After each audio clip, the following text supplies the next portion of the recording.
চলে আসলাম চট্টগ্রাম শহর। এটাই হচ্ছে সেই চট্টগ্রামের শহরে প্রবেশ করতে গেলে এটাকে বলে city gate. Welcome to Chittagong city corporation. ওই যে ভাইয়ারা মনে হয় ট্যুরে যাচ্ছে, ব্যাপারটা কিন্তু খুবই মজার, কারণ বাইক দিয়ে ট্যুর দেওয়ার ভিতরে যে এতটা মজা, এতটা এনজয়েবল, আসলে ট্যুরে না বের হইলে বলতে পারবেন না।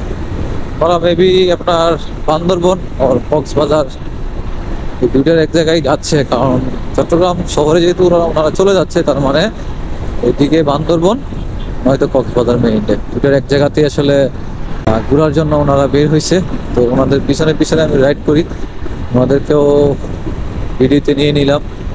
ওই যে সামনের জন সিগন্যাল দিছে, হয়তো ওনারা ব্রেক দিবে।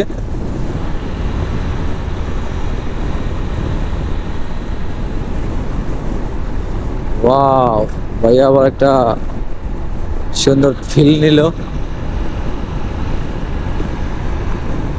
যাই হোক, আমরা কিন্তু সিটি গেটের সামনে আসতে আর বেশিক্ষণ সময় লাগবে না। চট্টগ্রাম ঢুকতেই যে একটা সুন্দর গেট পড়ে, সিটি গেট নামে সেটা পরিচিত অলঙ্কারের আগে, সেই সিটি গেটটা কিন্তু আর একটু সামনে।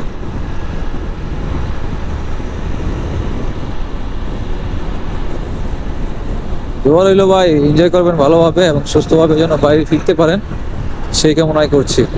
আর ভিডিওটি যদি আপনাদের সামনে পৌঁছে যায়, অবশ্যই লাইক, কমেন্ট এবং শেয়ার করতে ভুলবেন না। সামনে আসছে সেই চট্টগ্রামের বিখ্যাত সিটি গেট, আর এই সিটি গেট দিয়েই কিন্তু চট্টগ্রাম শহরে প্রবেশ করতে হয়। আর তার সামনে হচ্ছে অলংকার। চলে আসলাম চট্টগ্রাম শহর। এটাই হচ্ছে সেই চট্টগ্রামের শহরে প্রবেশ করতে গেলে এটাকে বলে city gate. Welcome to Chittagong city corporation. আসলে আপনার চট্টগ্রামের শহরের ভিতরে প্রবেশ করতে গেলে আসলে এই গেট দিয়েই প্রবেশ করতে হবে।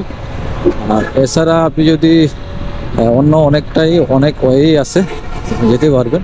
শহর থেকে প্রবেশ করতে গেলে এই সিটি গেট পার হয়ে তারপরে যাওয়া লাগবে। সামনে আসতেছে আসলে অলংকার, চট্টগ্রামের সব থেকে বড় বাস স্টেশন।